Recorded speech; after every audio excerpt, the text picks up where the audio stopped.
Okay, good afternoon to all of you. Start करते हैं। पिछले लेक्चर में हम लोगों ने कुछ फीचर्स की बात करी थी कि ड्रोन पायलट्स और उनसे रिलेटेड फ्लाइट परमिशंस कैसे ली जाती है, फ्लाइट के लॉग्स कैसे डिटेल जो है एंटर किए जाते हैं। उसका एक पूरा जो है रिपोर्ट फॉर्म होता है। आपको अपने ड्रोन्स को फ्लाई अगर कराना है तो उसका एक रिकॉर्ड जो है वो मेंटेन करके आपको देना होता है। आज हम लोग बात करने वाले हैं कि ये जो ड्रोन पायलट्स के लाइसेंस होते हैं वो इंडिया में कैसे मिले, उसका क्या प्रोसीजर है।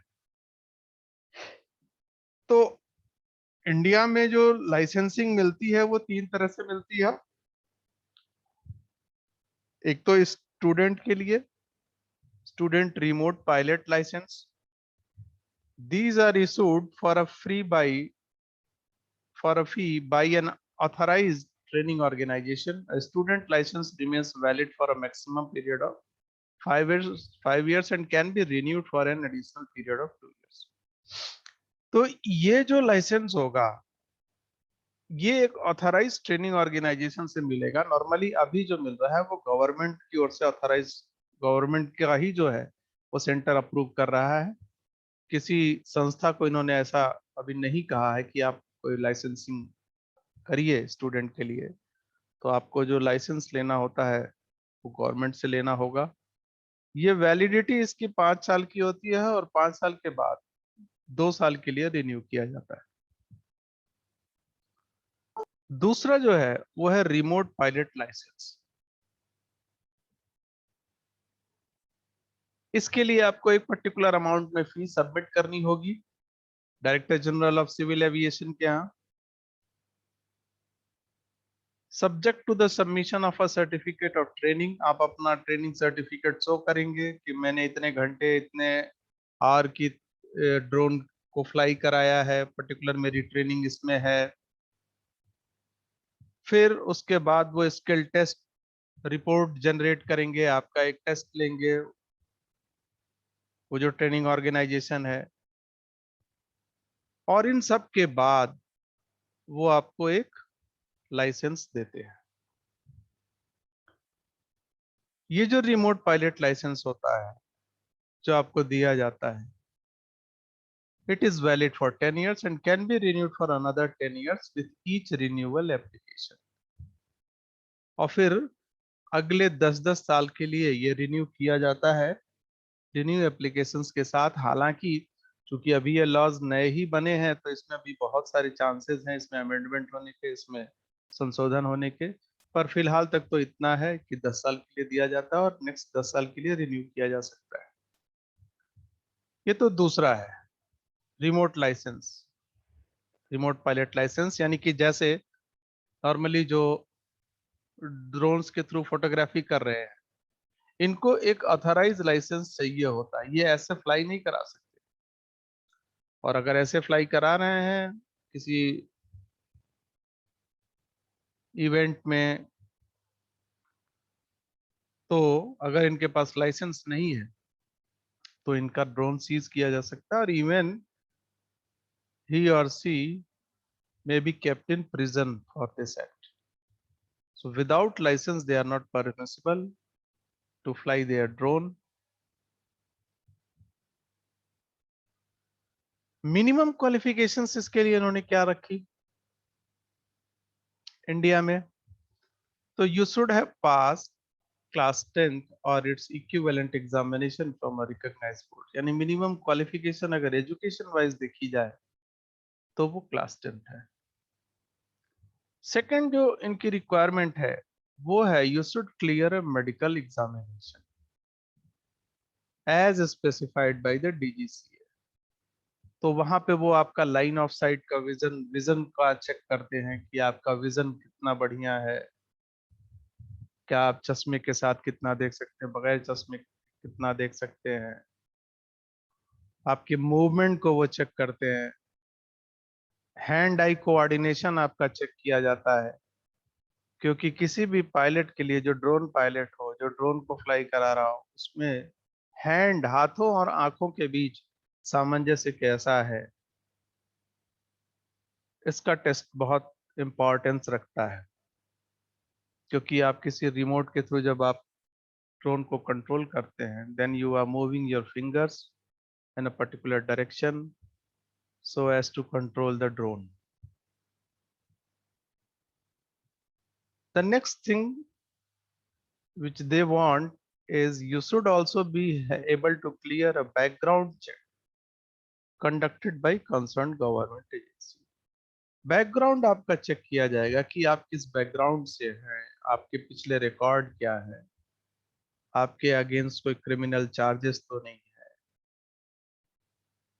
क्योंकि जब आप ड्रोन और रिमोट पायलट ड्रोन्स को ऑपरेट कर रहे हैं, definitely you are flying a drone of above 25 kg weight.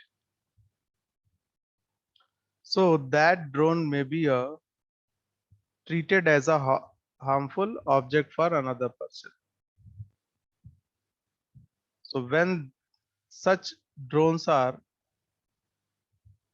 controlled by a person who has some criminal record in before, then government is not going to issue them the certificate. So they need a character and a report from the concerned police authority in which you are living or which you are going to fly your object, that this person is not guilty in any charges, or he or she has no cases against him or her. Age criteria: the minimum age to apply for both student and remote pilot license is 18 years. 18 साल से कम के लिए allow नहीं करते, और maximum age के बारे में इन्होंने कहा कि 65 के बियॉन्ड अप्रूव नहीं करते, क्योंकि नॉर्मली 65 के बियॉन्ड हैंड आई कोऑर्डिनेशन हो या आई साइट की जो प्रॉब्लम है वो बढ़ जाती है, तो 18 से कम नहीं होनी चाहिए एज और 65 से अधिक नहीं होनी चाहिए। ये तो एज क्राइटेरिया हो गई। जब रेडियो ऑपरेटर सर्टिफिकेट की रिक्वायरमेंट होती है, जो तीसरा इनका श्रेणी है सर्टिफिकेशन का, third category of certificates which they grant is radio operator certificate. So a valid radio operator certificate of proficiency and license endorsed for aeromobile services is needed under 3 circumstances. ये जो रेडियो ऑपरेटर सर्टिफिकेट्स की बात हम लोग कर रहे हैं, ये एक्चुअली उन जगहों पे जरूरी हो जाता है जब ड्रोन्स के थ्रू डिलीवरी होनी है, यानी you are using the particular drone to carry some object from one place to other. It crosses over several other areas while delivering an object. Then you are well enough to operate through radio signals. आपको radio signals के through उस drones को operate कराने का knowledge होना चाहिए। यहाँ पे 3 सर्कमस्टांसेस उसमें अराइज होती हैं। पहली, if you are seeking training on medium and large category drones, क्या आप जो है वो रेडियो ऑपरेटर सर्टिफिकेट जो आपको चाहिए वो किसके लिए चाहिए, मीडियम या लार्ज कैटेगरी के ड्रोन्स के लिए चाहिए, या आप जो सर्टिफिकेशन चाह रहे हैं वो माइक्रो या स्मॉल कैटेगरी ड्रोन्स की है जिनकी कंट्रोलिंग एयर स्पेस में होनी है, और if you will be flying in and around airports. और तीसरी कंडीशन ये है कि क्या आप अराउंड एयरपोर्ट्स के जो है अपने ड्रोन्स को फ्लाई कराना चाह रहे हैं। तो इन तीनों ही कंडीशन को ध्यान में रखते हुए फिर वो रेडियो ऑपरेटर सर्टिफिकेशन जो है करते हैं।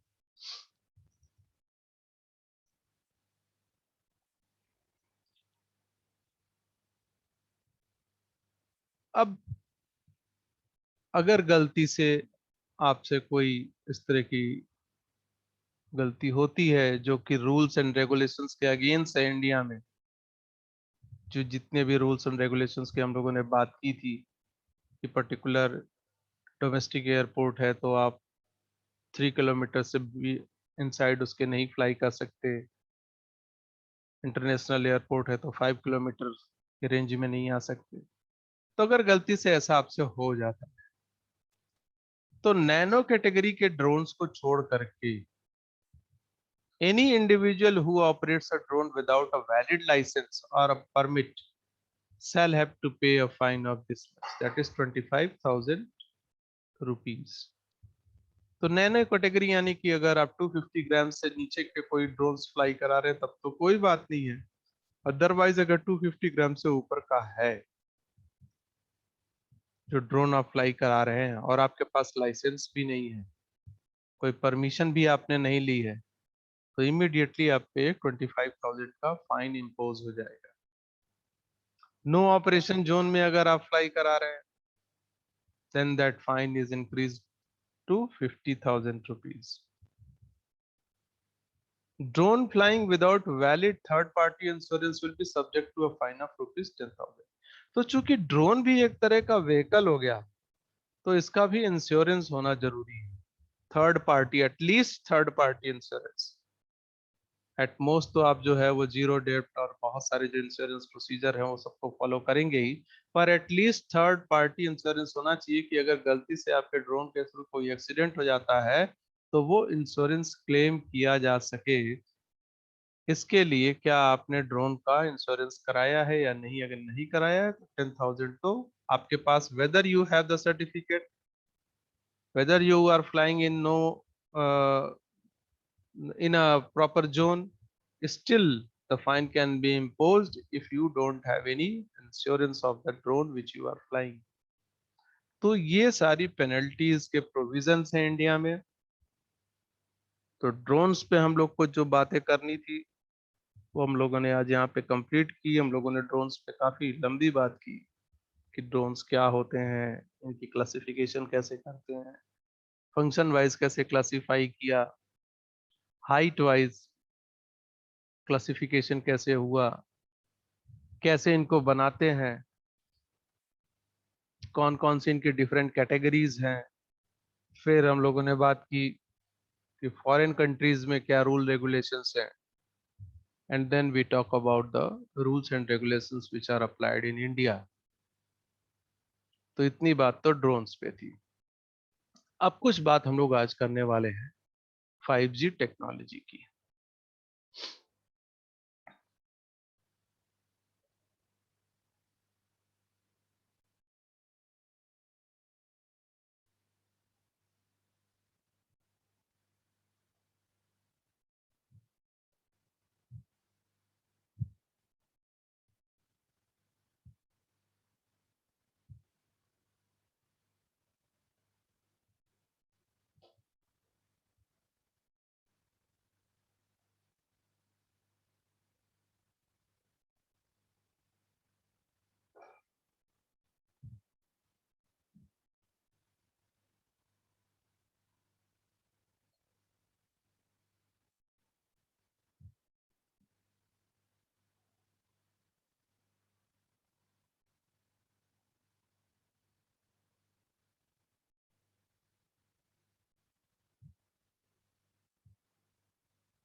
तो 5G टेक्नोलॉजी जो है वो क्या है?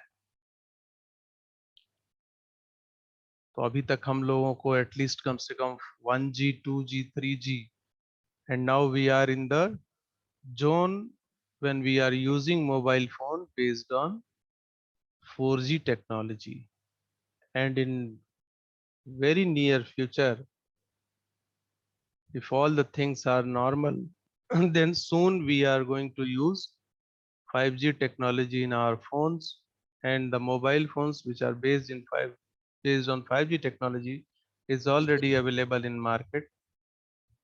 So hope that in near future we are going to use the 5G technology. So gradually the communication field is now changing very rapidly, and we are moving towards fifth generation technology of communication. So, what is 5G technology? So, first of all, we talk about the introductory part of the 5G technology. 5G technology है क्या, किसे कह रहे हैं, communication किसको कह रहे हैं, अभी तक क्या होता आया है, इन सब पे जरा पहले बात कर लेते हैं. The world has seen a lot of change in the realm of communication. विश्व ने बहुत सारे बदलाव देखे किस एरिया में, कम्युनिकेशन के एरिया में. विगत कई वर्षों में अगर 10, 20, 30 वर्षों की बात करें तो सर्वाधिक बदलाव जो दिखता है वो कम्युनिकेशन की फील्ड में दिखता है. वो आप लोगों को भी दिखता होगा कि आप लोगों ने अपनी लाइफ में ही कितने सारे मोबाइल फोन्स देखे, कीपैड वाले देखे, फिर टच स्क्रीन देखे, फिर टच स्क्रीन में बहुत सारे बदलाव वाले देखे, फिर 3G देखा, फिर 3G से 4G के लिए लाइन लगते देखा, जियो के लिए मारामारी देखा, और अब 5G आने वाला है. तो ये सब कुछ इतना तेजी से हो रहा है, जो बदलाव हो रहा है कम्युनिकेशन की फील्ड में वो काफी रैपिड है, बहुत तेज है. Today we no more use landlines. तो हालांकि कुछ जगह पे यूज होता है, पर अगर आप देखें तो अब ये करीब करीब ऑब्सलीट हो गया है. बहुत कम घरों में यूज होता है, और वो भी उन घरों में यूज हो रहा है ज्यादातर जहाँ पे जैसे जियो का है कि उसका एक कंपल्सन है कि आप उसका फाइबर लेते हैं तो वो एक लैंडलाइन भी लगा दे रहे हैं. या गवर्नमेंट ऑर्गेनाइजेशंस में जहाँ फैक्स को रिसीव होना होता है, फैक्स यूज मशीन्स यूज करते हैं, तो वहां पे लैंडलाइंस यूज कर रहे हैं. लेकिन देखा जाए तो लैंडलाइंस जो है वो ऑब्सलीट हो गई. लैंडलाइन फोन्स जो है अब वो खत्म हो गए. Everyone possess a mobile phone that functions 24/7. हर एक के पास करीब करीब, अगर वो 18 वर्ष से ऊपर का है और कैपेबिलिटी है उस फैमिली में, अलाउ करते हैं, तो मोबाइल फोन सभी के पास तो है. मैं ये नहीं कहता कि सभी के पास होगा ही इंडिया में, लेकिन at least majority of people have this. सभी के पास ना हो तो फैमिली में कम से कम एक होगा, दो होगा, इतना तो है. Our handsets not only keep us connected with the world at large, but also serve the purpose of entertainment gadgets. इसका बहुत बड़ा कारण जो है वो ये है कि हम मोबाइल फोन्स के थ्रू एक दूसरे से सिर्फ कनेक्टेड ही नहीं रहना चाहते, बल्कि हम अपने मोबाइल फोन का use as a entertainment gadget की तरह भी करते हैं. उसमें मूवी देखने का काम, उसमें वीडियोस देखने का काम, उससे ऑडियो सुनने का काम, उसमें फोटोज को क्लिक करना, स्टोर करना, तो वो कैमरे की तरह भी यूज हो रहा है, MP3 प्लेयर की तरह भी यूज हो रहा है, MP4 प्लेयर की तरह भी यूज हो रहा है. तो हम उसको कह सकते हैं कि वो एक कंप्लीट एंटरटेनमेंट गैजेट है, जिसमें हम गेमिंग की भी पॉसिबिलिटी को देख लेते हैं. तो बहुत सारी गेम्स आपने देखे, कुछ तो ऐसे मोबाइल रहे जो सिर्फ गेम के लिए, पबजी के लिए खरीदे गए, और या बहुत सारे गेम्स के लिए खरीदे गए. तो ये सब एडवांसमेंट के थ्रू हुआ. अब अगर एडवांसमेंट की बात करें तो जो एडवांसमेंट आई वो first generation that is 1G से लेकर के 2.5G को कहें तो एक इरा था, एक समय था, एक जोन था बदलाव का. 2.5G के बाद सडनली जो चेंज आया वो बहुत ही रिवॉल्यूशनाइज कर दिया. तो आपने देखा होगा कि 1G से 2.5G तक, जब तक कीपैड वाले मोबाइल थे, GPRS सेटिंग मंगाई जाती थी, MMS सब सेटिंग्स मंगाई जाती थी, डेटा ट्रांसफर पैकेट्स में होता था, और डेटा ट्रांसफर की रेट बहुत ज्यादा नहीं होती थी. एक पिक्चर भी, अगर JPG आप एक फोटो भी मंगाते थे तो उसको भी डाउनलोड होने में कितना समय लगता था, और उसको फिर देखने में एक छोटी सी स्क्रीन होती थी. तो बहुत सारी चीजों जो में असुविधा होती थी. मोस्टली उस वक्त तक जो है वो 2G फोन या 2.5G की अगर बात कर लें, एज की बात कर लें, एज टेक्नोलॉजी तक की, तो वो कॉलिंग के लिए, गाने को सुनने के लिए, या कुछ हद तक फोटोज को देखने के लिए या स्टोर करने के लिए, क्योंकि स्टोरिंग कैपेबिलिटी भी बहुत नहीं होती थी। लेकिन जब 3G आया, तो 3G से लेकर के 5G तक, अभी हालांकि 5G में अभी हम लोग एंटर किए नहीं है, लेकिन 3G और 4G का एक्सपीरियंस तो हो ही चुका है। तो 3G वाले में भी हम लोग को याद है BSNL के जो सिम्स आते थे उसके लिए कितनी लाइन लगती थी, कितना सोर्स लगाना पड़ता था। सडनली हम लोगों ने साल 2 साल 3 साल में ही देखा कि सिम बेचने के लिए स्टॉल लगाने लगे, लेने वाले नहीं है। वही हाल 4G सिम का हो गया कि एक समय था जियो ने जब लॉन्च किया था तो कितने उसके लिए ट्राई करते थे, किस तरह से सोर्स लगाते थे, फिर उसके सिम्स की भी ऐसी हालत हो गई, या वो भी कई तरह का ऑफर देते हैं अपने सिम्स को निकालने के लिए 4G के। तो बहुत तेजी से बदलाव आया। और 3G के आने के बाद से तो जो कम्युनिकेशन की फील्ड में चेंज आया, जब टच स्क्रीन आ गए, तो मोबाइल ने करीब करीब आप ये देखें कि लैपटॉप या पीसीज को ही कहीं ना कहीं रिप्लेस कर दिया बहुत जगहों पे। हम अपना बहुत सारा काम जो है अब वो मोबाइल पे कर लेते हैं। बैंकिंग का काम है, फाइल ओपनिंग है, वर्ड की, पीडीएफ की, जेपीजीज की, डेटा एडिटिंग का काम है, फोटोज एडिटिंग का काम है। ये सारा कुछ हम लोग, मेल्स को ओपन करना, मेल को सेंड करना, रिसीव करना, ये सारा कुछ जो काम है वो हम लोग कर रहे हैं। अभी हम लोग जो ये बात कर रहे हैं, ये क्लास चल रही है, तो most of you are using mobile phones to appear या to take part in this class through the mobiles. तो ये सब कुछ बदलाव जो हुआ वो मोबाइल्स की वजह से हुआ। तो has seen a number of improvements along with improved performance with every passing day। यानी हर बीतने वाले दिन के साथ सर्वाधिक जो हमको न्यूज सुनाई देती है, वो भी अगर आप देखें तो नए गैजेट्स में, नए मोबाइल्स के फीचर में सुनाई देती है, या टेक्नोलॉजी की फील्ड में आ रहे कोई बदलाव सुनाई देते हैं, या कोई ऐप कोई नया सुनाई देता है, या कोई गेम नए लॉन्च हुए सुनाई देते हैं। तो अगर ये सब कुछ को ब्रॉडली देखें तो ये सब कुछ आते हैं एक ही फील्ड के अंदर, दैट इज कम्युनिकेशन। तो कम्युनिकेशन की फील्ड में बहुत तेजी से बदलाव हो रहा है। द फाइव या the fifth generation is envisaged to be a complete network for wireless mobile internet which has the capability to offer services for accommodating the application potential requirements without suffering the quality। Fifth generation के through जो majority of चीजें होंगी, उसका अंदाजा सिर्फ इस बात से आप लगा सकते हैं कि 1K से लेकर के 4K तक, 1024 पिक्सल से लेकर के, अब आप सोच लें कि 50 या 4K तक की जो पिक्चर क्वालिटी की आपकी मूवी होगी, एक तो वो डाउनलोड बहुत तेजी से होगी, दूसरी उसकी डिस्प्ले, उसका जो व्यूइंग होगा वो विदाउट बफरिंग आप कर सकते हैं। यानी इंस्टेंटली आप लाइव इस बेटर पिक्चर क्वालिटी की वीडियोस देख सकते हैं। जो डेटा ट्रांसमिशन होगा वो 1 Gbps के हिसाब से होगा। यानी अभी तक तो हम लोगों ने MBPS के हिसाब का देखा है, 10, 15, 20, 30, 40 MBPS तक की स्पीड देखी है नॉर्मली। कुछ जगहों पे जहाँ फाइबर यूज होता है उसमें स्पीड और ज्यादा हो जाती है। लेकिन फिफ्थ जनरेशन में तो ये दावा कर रहे हैं कि जो स्पीड होगी वो गीगा बिट्स पर सेकंड की होगी, यानी Gbps में होगी। The ultimate goal of 5G is to design a real wireless world.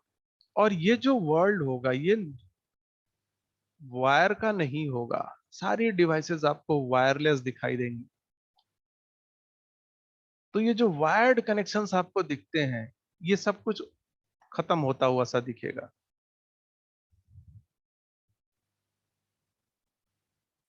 5G आने के बाद सेट टॉप बॉक्स क्या एग्जिस्ट करेंगे, या उनका कुछ रोल ही अलग हो जाएगा, जो केबल्स यूज होती हैं, जो ऊपर घर के जो अम्ब्रेला टाइप की छतरी लगती है जिसको आप लोग एंटीना कहते हैं, क्या वो एग्जिस्ट करेंगे या वो भी ऑब्सलीट हो जाएंगे? तो ये सब आने वाले समय का बदलाव होगा जब वायरलेस टेक्नोलॉजी गवर्न करेगी, which that is free from obstacles of the earlier generation, जो कि अभी तक हम लोग यूज करते आए हैं। तो ऐसा कह लें कि हम लोग पूरी तरह से वायरलेस हो गए हो 4G में, तो ऐसी पॉसिबिलिटी नहीं है। अभी भी आप देखें, अपने मोबाइल को चार्ज करने के लिए वायर्ड चार्जिंग करते हैं, ऑल्दो कि वायरलेस चार्जर आ गए हैं मार्केट में, पर वो सभी मोबाइल सेट के साथ कॉम्पेटिबल नहीं है। पर ऐसा डर लगता है कि जब 5G मोबाइल आएंगे तो उनके साथ जो चार्जर्स होंगे वो भी वायरलेस चार्जर्स होंगे, यानी आप एक प्लेटफॉर्म पे किसी जगह पे रख देंगे और आपका मोबाइल चार्ज हो जाएगा, या अब सर्टेन रेंज होगी उसके अंदर अगर आपने अपने मोबाइल को रख दिया एक चार्जिंग डिवाइस के साथ, तो वो अपने आप चार्ज होता रहेगा। तो ये सारे फीचर्स अभी फिफ्थ जनरेशन में ये कह रहे हैं कि सब चीजें होंगी। तो बहुत एडवांस टेक्नोलॉजी जो है कुछ कंट्रीज में तो स्टार्ट भी हो गई है, इंडिया में स्टार्ट होने वाली है। 5G technology will change the manner in which the cellular plans are offered worldwide. अब ये जो सेलुलर प्लान आपको ऑफर किया जाता है कि आप जो है 399 से रिचार्ज करा लीजिए तो आपको 54 डेज के लिए 1.5 जीबी का डेटा पर डे फ्री मिलेगा, और इस तरह का प्लान, ये सब बदलने वाले हैं। बहुत तेजी से इसमें बदलाव होगा, ये एग्जिस्ट ही नहीं कर पाएंगे उस समय, क्योंकि 1.5 जीबी तो कुछ डेटा ही नहीं होगा अगर आप 5G में काम करेंगे तो, जिसकी स्पीड जीबीपीएस में हो, उसमें 1.5G तो 1.5 सेकंड में खत्म होंगे, 2 सेकंड में खत्म होंगे। अगर 1 जीबीपीएस की स्पीड है तो 1.5 जीबी डेटा को एंड होने में 1.5 सेकंड लगेंगे। अगर वो 1 जीबीपीएस ना भी दे, 500 MBPS भी दे, 3 मिनट में खत्म हो जाएगा, 3 सेकंड में। तो अगला आने वाला समय 5G टेक्नोलॉजी के साथ बहुत क्रांतिकारी होगा। तो एक नए रिवॉल्यूशन की शुरुआत होगी। The global cell phone is around the corner. अब ग्लोबल सेल फोन, जैसे अभी हम लोग बात करते हैं सैटेलाइट फोन्स की, तो आपने तो सुना होगा सैटेलाइट फोन जो सैटेलाइट के थ्रू ऑपरेट होते हैं। तो अब ग्लोबल सेल फोन्स आएंगे, कंपनीज कुछ इस तरह का ऑफर करेंगी कि ग्लोबली आप डेटा एक्सेस कर सकते हैं। अभी भी हम लोग जो है वो बात तो कर ही लेते हैं व्हाट्सएप के थ्रू, जो है दूसरी कंट्रीज में बात करनी है, या तो अब आपने जो पहले सुना था एसटीडी कॉल, आईएसडी कॉल, वो सारी चीजें खत्म हो गई, तो वो तो 4G तक आते आते ही खत्म हो गई। 5G तक आते आते फिर क्या एडवांसमेंट हो जाएगी उसमें, तो उसकी भी पिक्चर अभी बहुत क्लियर अभी होनी बाकी है। पर जो कुछ भी आ रही है उसके बारे में हम लोग अभी बात करेंगे, अभी तो ये इंट्रोडक्शन पार्ट है। The global mobile phone will hit the localities who can call and access from one country to another's local phone with this new technology. तो एक ग्लोबल मोबाइल फोन के थ्रू आप ऑल ओवर वर्ल्ड कहीं भी connected हो सकते हैं, किसी भी फोन से डायरेक्ट जो है वो कनेक्ट हो जाएंगे। अभी क्या होता है कि जियो का आपका नेटवर्क है, यूएस में एटीएनटी का नेटवर्क है, तो नेटवर्क एसेसिबिलिटी में प्रॉब्लम आती है। आने वाले समय में जब 5G टेक्नोलॉजी हो जाएगी तो जितनी भी कंपनी ये प्रोवाइड करती हैं, इनमें आपस में जो है अंडरस्टैंडिंग कॉम्पेटिबिलिटी इस स्तर तक बढ़ जाएगी कि सेम नेटवर्क पे बात हो रही है, तो नेटवर्क ड्रॉप होने के चांसेस बहुत कम होंगे। तो जिस तरह से हम लोग अभी बात कर रहे हैं, the way in which people are communicating still till now will all together be upgraded. इसमें अपग्रेड हो जाएगा, इसमें बदलाव आ जाएगा, पूरी पूरी तरह से जो है वो चेंज हो जाएगा तरीका। The utilization of this gadget will surely move a step ahead with improved and accessible connectivity around the world. जो गैजेट्स के साथ मूवमेंट है, जीपीएस का रोल फिर क्या होगा? क्या आपके हर एक मूवमेंट पे जो है वॉच रहेगी, नजर रहेगी लोगों की, आपकी हर एक मूवमेंट जो है वो ट्रेस आउट की जा सकती है? क्योंकि अगर आपने 5G कोई भी गैजेट अपने पास रखा है and if it is connected to a network, then certainly you are accessible to anyone around the world. Anyone can access you. आप अभी कहाँ पे हैं, आपकी मूवमेंट क्या रही. Your office will shrink into your headset. और आपका पूरा ऑफिस समझ लें कि उस मोबाइल के अंदर, सेल फोन के अंदर, वो आपका पर्सनल डिजिटल असिस्टेंट की तरह काम करेगा 21st सेंचुरी में. यानी अगर आपके पास एक मोबाइल फोन होगा जो 5G एबिलिटी के साथ होगा और नेटवर्क ने अगर अलाउ किया, तो आप भले किसी भी जगह पे हो, आप इंडिया के किसी कोने में किसी गांव में हो, लेकिन आप वो सारी सूचनाएं जो न्यूयॉर्क में हो रही हैं उसको इमीडिएटली एक्सेस कर सकते हैं, उन घटनाओं को वहां से देख सकते हैं. लाइव फीडिंग जो होगी वो बहुत तेज होगी. आपको ऐसा लगेगा कि वो इवेंट लाइव आपके सामने हो रहा है, without no lag, without no buffering, ऐसा कुछ भी नहीं. तो लाइव इवेंट्स की स्ट्रीमिंग जो है वो बहुत फास्ट हो जाएगी आने वाले टाइम में. The 5G technology has a very bright future because it can handle best technologies and offer priceless handset to their customers. आने वाले समय में ये भी हो सकता है कि मोबाइल फोन की कॉस्ट कम हो, क्योंकि ये जो टेक्नोलॉजी होगी इसकी कॉस्ट ज्यादा होगी. फोन की कॉस्ट कम और टेक्नोलॉजी की कॉस्ट ज्यादा. Maybe in coming days, 5G technology takes over the world market. 5G technology have an extraordinary capability to support software and consultancy. तो थ्रू योर फोन, हम अपने फोन के थ्रू अभी भी जो है वो वर्क फ्रॉम होम तो कर ही रहे हैं. अभी भी जो 4G टेक्नोलॉजी है उसके through work from home easily हो रहा है और इंडिया के हर एक कोने में बैठे हुए आदमी काम कर रहे हैं. अपने गोरखपुर में भी बहुत सारे बच्चे जो सॉफ्टवेयर फील्ड के होंगे वो इस वक्त घर में होंगे यहाँ पे, और उनकी जो मेन ब्रांच या जहाँ मेन ऑफिस है, हो सकता है कुछ की इंडिया में कुछ की अब्रॉड हो, लेकिन वो अभी भी काम कर पा रहे हैं 4G के साथ. तो आप इमेजिन कर सकते हैं कि 5G के साथ क्या होगा, कितना एडवांस होगा कम्युनिकेशन प्रोसीजर. जो राउटर्स यूज होंगे, जो स्विचेस यूज होंगे, वो कितनी हाई कनेक्टिविटी को प्रोवाइड करने वाले होंगे.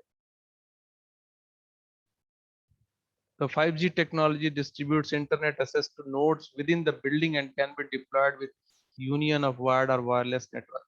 तो अगर 5G टेक्नोलॉजी है और उसके थ्रू इंटरनेट एसेसिबिलिटी है, तो अगर एक बिल्डिंग में एक नोड आपने लगा दिया, तो थ्रू वायर्ड या वायरलेस नेटवर्क आप उसको इंटायर बिल्डिंग में, जैसे अभी वाईफाई होता है, तो उस तरह का कनेक्टिविटी प्रोवाइड कर सकते हैं थ्रू द सिंगल नोड, और वो भी wireless and with the ability of data transfer of more than 1 Gbps. The current trend of 5G technology has a glowing future. तो आने वाला जो समय है 5G टेक्नोलॉजी का बहुत एडवांस है, बहुत ब्राइट है. तो अगर बात करें 5G के डेफिनेशन की कि 5G क्या है,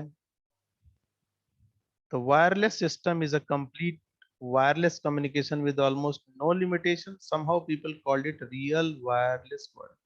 यानी वास्तव में जो वायरलेस की बात करते हैं हम लोग कि एक वायरलेस सिस्टम क्या होता है, वैसा कुछ हम लोग जो इमेजिन करते हैं कि निश्चित रूप से सिर्फ हमको इंस्ट्रूमेंट दिखे, गैजेट दिखे, कोई वायर दिखे ही ना,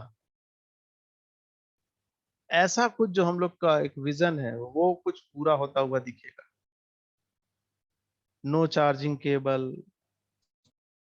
no such connectivity cable required. Wirelessly जो है वो आने वाले समय में पावर ट्रांसफर भी हो सकते हैं. तो ये सारी चीजें जो है वो हो सकती है.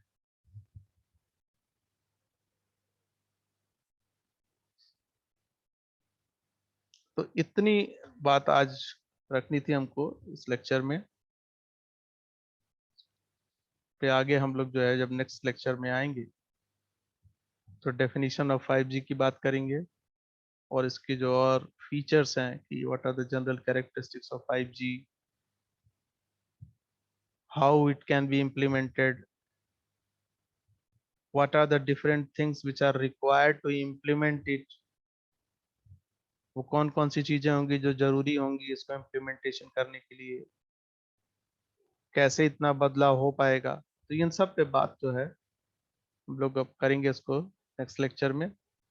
तो आज यहाँ तक की बात रखनी थी। आप लोग का कोई प्रश्न हो तो पूछ सकते हैं।